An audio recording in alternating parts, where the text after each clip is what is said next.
Vous avez vu la vidéo d'hier, on a du pain, on a des baguettes, c'est cool, mais ce serait bien c'est de mettre des petits trucs dessus.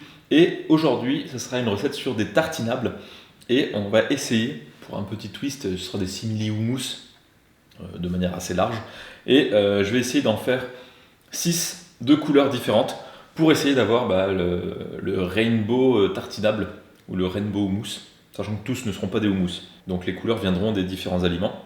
Dans ma tête, encore une fois, ça rend bien. Le bleu sera parfaitement bleu, sachant que c'est pas forcément la couleur la plus facile à avoir. Et quasiment à chaque fois, il y aura une base de houmous. Il n'y aura pas des pois chiches dans chaque, ce sera comme une base parce qu'elle n'est pas particulièrement colorée, et on pourra rajouter de la couleur. Pour faire le violet, je comptais partir sur des haricots rouges, donc faire une pâte à partir de haricots rouges.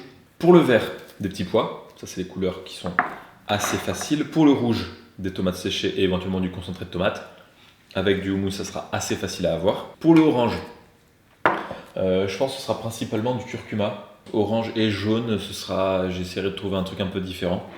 On verra, j'ai pas encore trop d'idées. Le bleu, on va se servir de chou et normalement le colorant en milieu basique devient un peu vert. Donc pour avoir un peu cette basicité, je mets du bicarbonate. Et la betterave, ce sera soit pour mettre dans le violet pour avoir une couleur un peu plus péchue et pas juste rose, ou alors un peu dans le rouge, je verrai bien. C'est vrai que je pourrais m'en servir pour faire le violet tout simplement, un chou rouge, mais il y a d'autres goûts et clairement, là ce sera pour le bleu, ce sera plus pratique parce que le bleu c'est assez compliqué à avoir. Je vais essayer déjà de mixer du chou, voir si j'arrive à obtenir la bonne couleur. Donc là on a une couleur de chou rouge, bien violette, et là pour l'expérience, ce que je vais faire, enfin l'expérience, pour le petit test, on va voir ce qui se passe quand on met qu'on change l'acidité. Donc là avec du jus de citron, on peut voir qu'on a quelque chose qui est beaucoup plus rose, qui tend plutôt vers les fuchsias. Donc là c'est avec du jus de citron, qui est acide. Si on en met un petit peu plus, de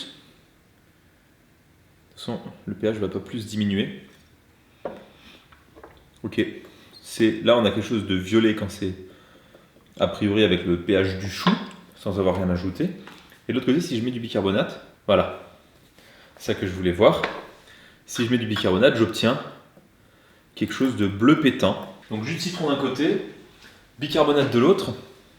Bon, c'est bien qu'il n'y ait pas trop de bicarbonate, parce que sinon le goût va pas être super non plus.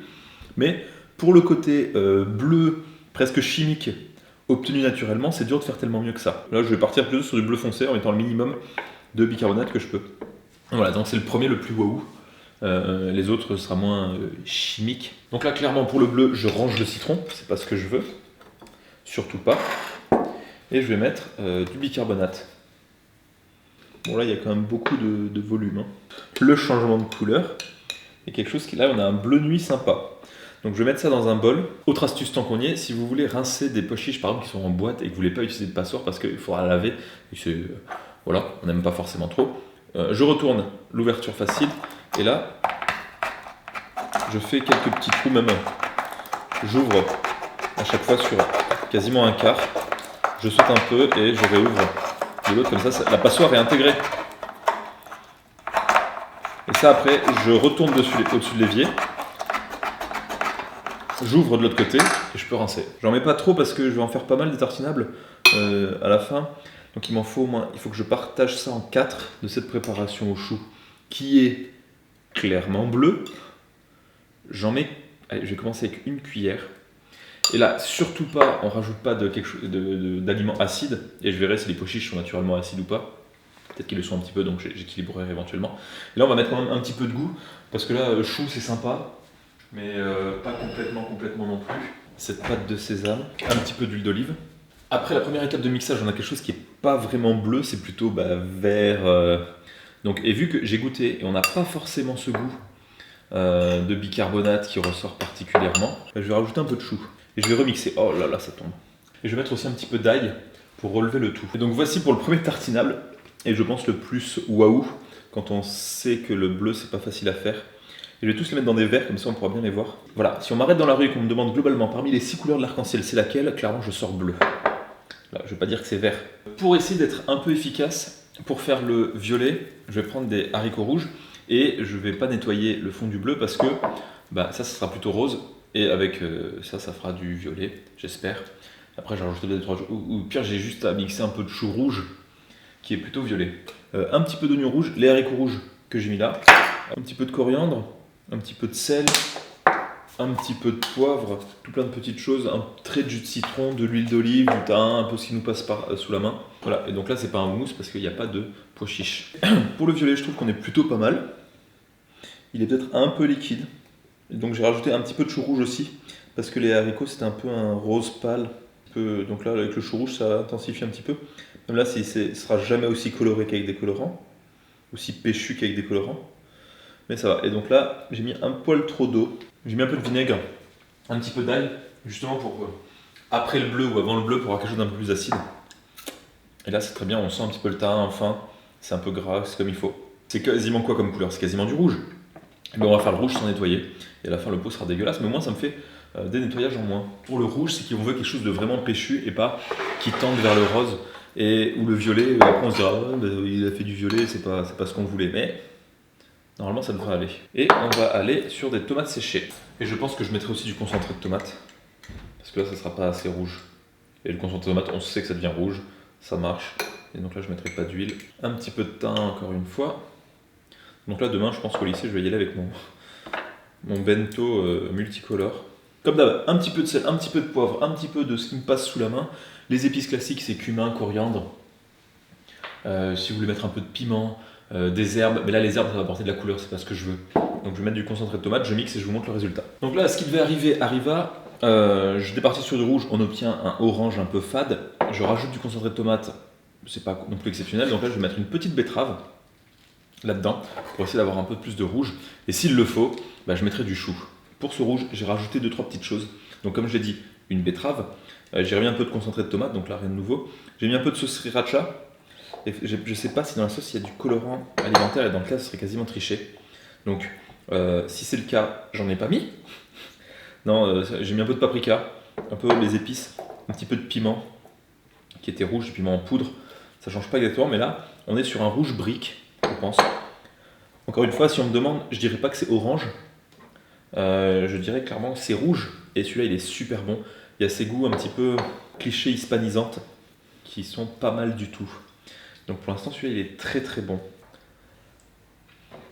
Allez, on passe au orange. Pour le orange ça va pas être très compliqué, on a déjà quasiment un bout de rouge, on sait que ça va nous faire du jaune. Reviens. Je vais prendre du curcuma frais, pour ceux qui connaissent. Ça tâche tout et n'importe quoi. Vous voyez, quand je l'ai coupé, cette tâche a plus d'1 an. Et c'est toujours là. Donc à l'intérieur, c'est bien orange. Ça va peut-être un peu se diluer là-dedans. Le couteau était bleu.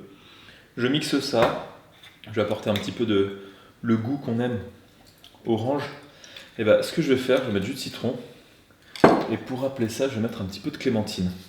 Et là, c'est clairement pour rappeler le goût, et ce côté un petit peu sucré salé doit pas être trop dérangeant. Oh, elle est super bonne celle-là. Voilà, on mixe et on voit ce que ça donne. Est-ce que ce sera vraiment orange? Gros suspense. Ça commence à être vraiment le bazar coloré un peu partout dans la cuisine. Et là, j'ai vu que j'ai pas beaucoup de orange. Pourtant, c'est pas une couleur compliquée à avoir. Voilà, encore une fois, c'est pas du orange hyper péchu. Je me suis bien foiré sur les doses. À l'œil, je pensais pas m'être trompé autant. Aussi, c'est que j'ai pris autant de pois chiches, et par exemple pour les autres, j'ai rajouté pas mal de choses. À chaque fois, j'ai rajouté par exemple une betterave, du concentré de tomate, donc forcément ça rajoute pas mal de volume. Il y a vraiment ce goût de curcuma frais que je trouve qui change et qui est assez agréable. On passe au jaune. Donc là pour le jaune, je vais pas pouvoir faire de miracle, j'en suis presque désolé. Ce seront pois chiches. On va faire un houmous normal. voilà, c'est ça. Le jaune, ce sera le houmous presque normal, avec un peu de curcuma pour renforcer cette couleur jaune. Du jus de citron, de l'huile d'olive, un petit peu d'eau, du thym, ce sera un jaune ocre. Voilà, un houmous à peu près classique, dans un verre qui n'est pas comme les autres parce qu'on en a cassé un, il en reste plus que 5, ce qui est dommage. Évidemment, je ne vais pas prendre le temps, pour pas dire perdre, d'aller en acheter un. Super bon, on a le goût du citron et c'est pas mal du tout. Pour le verre, comme je disais tout à l'heure, ce sera petit pois avec du persil. Toujours les mêmes traceurs depuis le temps. Là, il y en aura beaucoup du vert parce que il y a beaucoup de. La boîte était assez grosse quand même. Sel, et on mixe tout ça avec un petit peu d'eau, un peu d'huile d'olive. Et puis voilà, Donc évidemment là il n'y avait pas trop de problème pour que ça devienne vert, quoique c'est un peu vert. Non si ça va. Les petits pois tout seuls ils font un peu vert jaune l'intérieur et pas vert super péchu pour les petits pois en boîte. Mais bon. Éventuellement rajouter de la spiruline en poudre, ça peut être pas mal. Voir ce côté vert. Et là, petit pois persil, ce qui est bien c'est qu'avec le petit pois on a quelque chose d'assez sucré. Et dans tous les tartinables c'est pas mal pour avoir un peu de variété. Il s'oxyde au-dessus. J'y vais avec le doigt. Mais bon, quand on les met côte à côte, il y a un petit goût de... Ça passe, mais il y a un petit goût de chou quand même. Donc si on les met dans l'ordre, hop, hop. Défi relevé par rapport à ce dégradé de couleur. Le bicarbonate, j'en ai peut-être mis un peu beaucoup. Avec d'autres, ça doit pouvoir aller. Le rouge est dans le top 3, c'est sûr, d'office. Le violet. L'oignon est un peu fort, peut-être en mettre un peu moins. Honnêtement, si je devais donner un classement. 1, 2, 3, 4, 5, 6. Il est bon, mais les autres, les couleurs chaudes sont quand même plus agréables. Et peut-être c'est juste aussi visuellement, on est plus habitué à manger plus vers là que vers là. Mais en tout cas, c'est pas mal. Je vais remettre au frais et on mange ça après. J'ai déjà goûté, ils sont bons. Clairement, ça fera la conversation. Et je pense que, évidemment, celui-là fera peut-être un peu plus la conversation. C'est ça qui est le problème. Forcément, c'est pas. La couleur est cool. Franchement, voilà ce que vous faites. Parce qu'il y a une odeur de chou. Je vais regoûter quand même. Parce que mettez de la sauce piquante dedans. Ça passera. C'est dommage, c'est que c'est un peu. On n'a pas tellement l'habitude de manger des aliments qui sont basiques. C'est plutôt des aliments acides où on peut aimer le côté acide justement qui est sympa. Là, le côté basique, c'est. Je sais pas, en plus, l'odeur de chou, ça aide pas trop, mais c'est pas mauvais. Ouais, mais clairement, je préfère taper dans quelque chose d'acide. Tomates séchées, des morceaux de tomates séchées, c'est extra. Vous faites les 6, parce qu'on ne peut pas en faire 5 sans faire le 6e. En plus, la couleur bleue, en disant aux gens qu'il n'y a pas de colorant artificiel, mais celui-là, laissez couvert et laissez les autres avec des cuillères et je ne mettez pas de cuillère. Comme ça, les gens t'en trompent peut-être pas. Vous savez comment faire, évidemment. Et par exemple, pour Noël, vous faites un petit assortiment des deux pour rester dans le thème. Là, c'était vraiment histoire de faire les 6. C'est possible? Oui, c'est possible. Et les couleurs rendent mieux que ce que je pouvais imaginer au départ. Je vous dis merci beaucoup. On se revoit demain, je sais pas trop pourquoi. Je sais plus dans quel ordre. Vous savez, j'ai même pas réussi à mettre le bon pull sur toute une vidéo.